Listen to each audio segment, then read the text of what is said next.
All right, guys, welcome back. It's me, Daniel, with VintageMagic.com, and today we are sending out an Alpha Black Lotus to Japan for a client.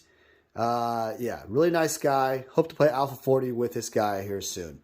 All right, so I want to do a different video actually today. I get asked all the time, how the hell do you package up these cards? Well, packaging the cards is so important. I don't even know how to explain to you.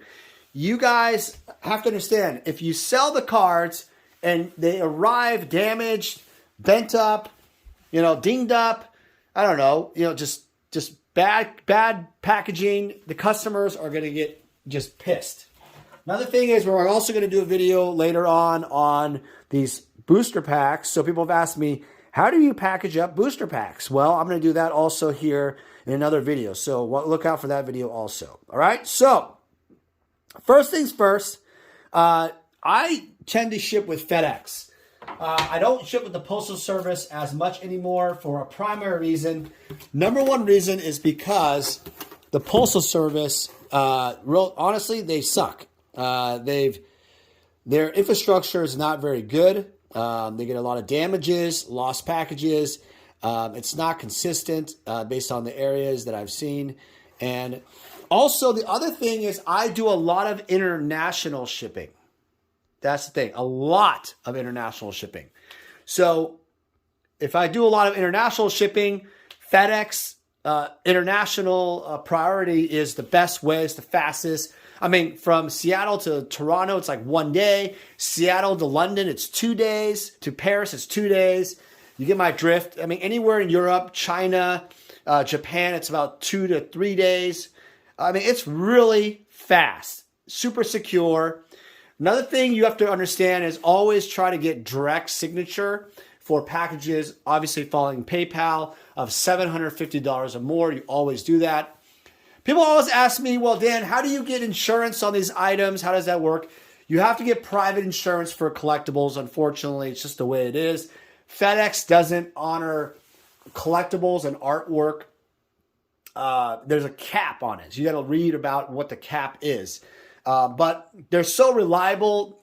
I consider shipping kind of like a loss leader. I mean, I'm fortunate enough to not have any lost shipments really ever. I've only had one with the Postal Service, and I learned my lesson. I dropped it off at a mailbox, and then somehow it never got scanned. And it was an unlimited Lotus back in the day. It was like $1,000, cheap, back in the day.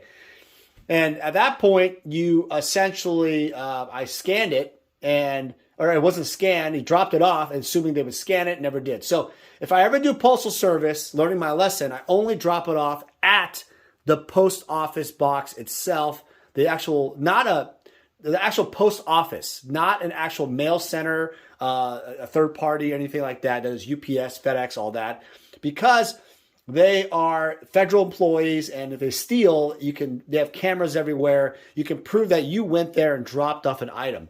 Another thing is, when I drop off this package, I will get a receipt. You have to get a receipt from FedEx or USPS or UPS. The main reason why is that if you file a claim, they will require you to have a receipt, because if it says it was never scanned, the receipt proves that, yes, it was scanned. Therefore, you can prove that, yes, it has been received, and then FedEx's liability is there, and then their claim department will try to find it, etc. So that's really, really important. All right, let's get into the actual packaging, and we're going to start here in a second. Vintage Magic. Game, collect, invest. For more information about our consulting and professional services, visit VintageMagic.com.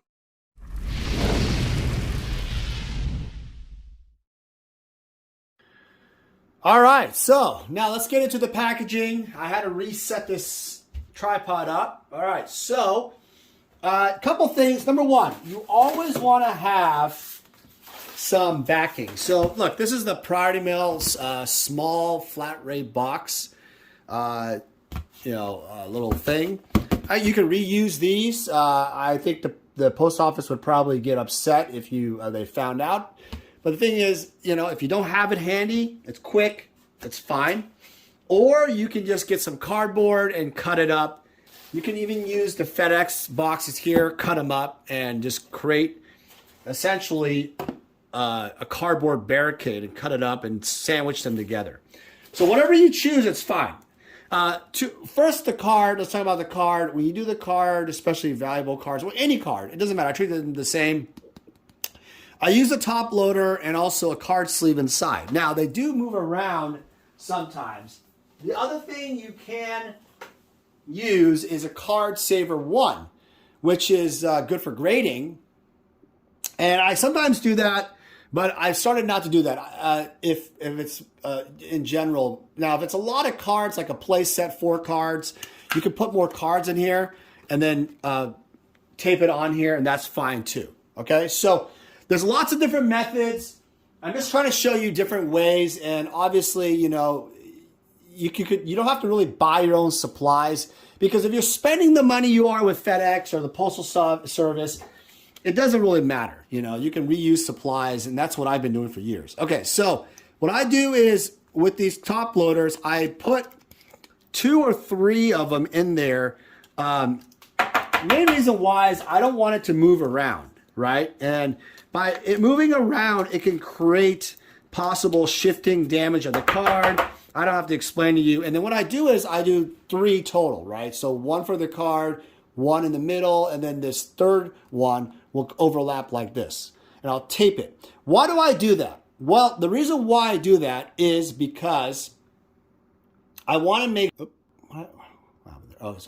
I want to make sure that the actual card, if it ever moves, doesn't actually hit tape.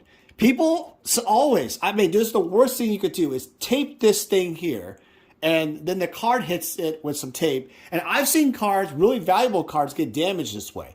Don't ever do that. You notice I never used what you call those inner sleeves.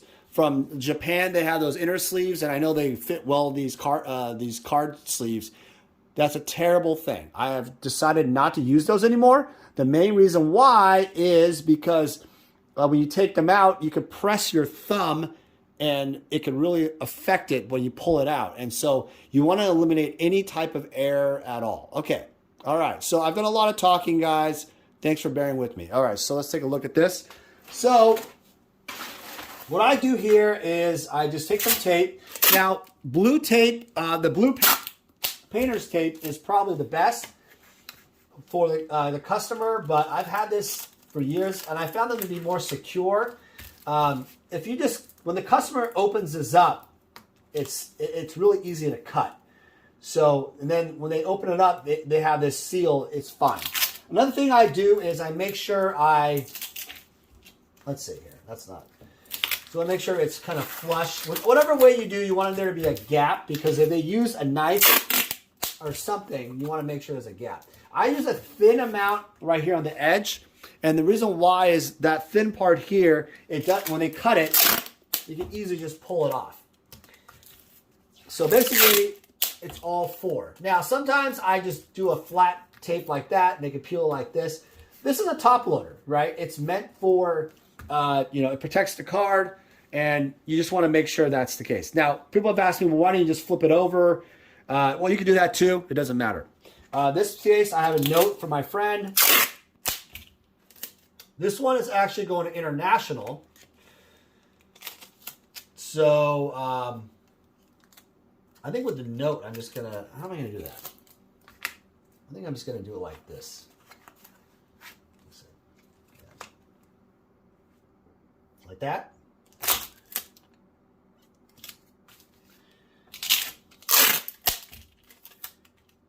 And then it kind of like a cushion, right? So basically it helps with any kind of puncturing or whatever, but it's not going to happen because we're shipping it in a box anyway. All right. So another rule with shipping any expensive items or cards in general is obviously first is no movement. So this system, I just go like this. I put this first like this, and I use 2 of them just in case, just for a double cardboard backing. Now, again, you can use, I'm just being lazy right now. I often use just my own cardboard. I have tons of boxes and I cut it out, right? And it's exactly the same process. This is just sandwiched in. So you can do whatever you want, whatever method you want, just make sure. I don't tape it anymore. I used to tape it all the time, but I found that when they open it up, it's easier just to open it up and you have it, right? So I don't like to tape because if they cut it, there's more room for error, for hurting it. So you have your box already made, the small box, in this case, and you're almost wrapping it like a Christmas present. Now this is the part where you just want to make sure it's nice and tight. You could just put like a piece of tape there, kind of pull it like that, okay? And then this is fine, and then you're gonna wrap it again. Let's see. And really, it's any method you really want. It's not, there's no perfect thing, but I'm just showing you what I often do. It's you know, for speed and also accuracy. So you'll notice that at this point of the game, you can definitely put it in this perfectly fine, right? You see that? Okay. So this is perfectly fine at this point, but you'll notice there's a gap, and there's still a gap right here and also the top. So that tells me that you can rewrap it again. You can use extra paper. And remember, when you go buying so much stuff, you get so many extra supplies, do not buy bubble envelopes. Bubble envelopes suck, in my opinion, because they're not really going to help with bending. I'm telling you, until you start changing your system, don't use bubble envelopes. You'll realize pretty quick that they suck. Now at this point, it's pretty good. I'm going to put like a little bit of wrap on the bottom, so it's kind of secure there. And then I'm going to wrap it around. Yep. So now I push it down, not like super hard where I'm bending it, but now it's all done. Okay, so now what you can do is you can pretty much put like another bubble wrap, which I'll do right there. There's no movement, is what I'm saying. And then you close it, and then this little adhesive, I just give it right back. What's the point, you know, throwing away? And boom, that's it. All right, that's it right there. So that's your box ready to go. It can be for domestic. I like to use the Fedex 2-day service. People often have the Express Saver, the 3-day option, but the 2-day is the best value. You can also, if you do enough volume, people have asked me this question, how do you get better rates? I get really great international rates and stuff like that because of that reason. Now, next thing is it's international, so I'm not going to tape a label on it because I don't want to show you the person's information, but you seal these up, and I use my mouth to cut this off because I've been doing it so long. Other thing is you seal the top right here. See that? Top like that. And pull it, right? Pull it so it's stretchy. Okay, and then I even seal these two flaps because this way there's no room for anybody to just grab it and open it up. And then it's kind of tamper evident. Last thing, if you really want to do something tighter, is do a wraparound like that. Just nice and tight for both sides. You're probably wondering why the hell would you do that, Dan? It's a waste of tape. Because what happens is that sometimes these little flaps might come undone, and now it really ensures it, and you make sure it's done really well. I sometimes use this trick. I use the little thing to kind of press it down more, and you're good to go. So there you go. So all it is you got this international, this Lotus will be going out to a client in Japan. It's shipped really securely, nice and strong. And yeah, I hope you guys learned something out of it. Put in your comments below what kind of techniques you use. But that's what I do for individual cards and such. All right, thanks for watching. Take care. Hey guys, it's me, Daniel, with VintageMagic.com. I'm here to share with you more about our deck and set collector fulfillment service. The deck fulfillment service caters to the player. And what that basically means is if you are a player looking to fulfill your old school Magic deck, certain Power 9 or key pieces in your Vintage deck, or dual lands in your Legacy deck, we have the inventory and the resources to help you fulfill your needs. Next, we have the set collector fulfillment service. This really caters more towards the collector. Oftentimes I've been asked, hey Dan, can you help me find this specific graded card for this set? Or Dan, can you find me these 20 cards left in my beta set? It doesn't matter what you're looking for, even if it's like every single Sarah Angel possible out there, I can help you out. My resources and extensive network in Magic the Gathering, I was able to help thousands of clients all over the world fulfill their needs. I've made it my mission at vintagemagic.com to be your one-stop shop for all your collector needs. For any significant item or collection, we're able to travel anywhere in the world to meet you. The reason why my clients love this service is because it saves you time. What happens is collectors and players often search all over online or at vendors and they never find exactly what they're looking for. By going to us, we are the only one-stop shop who can help you with your needs. Using our service gets you exactly what you want and saves you time and money. Vintage Magic. Game, collect, invest. For more information about our consulting and professional services, visit vintagemagic.com.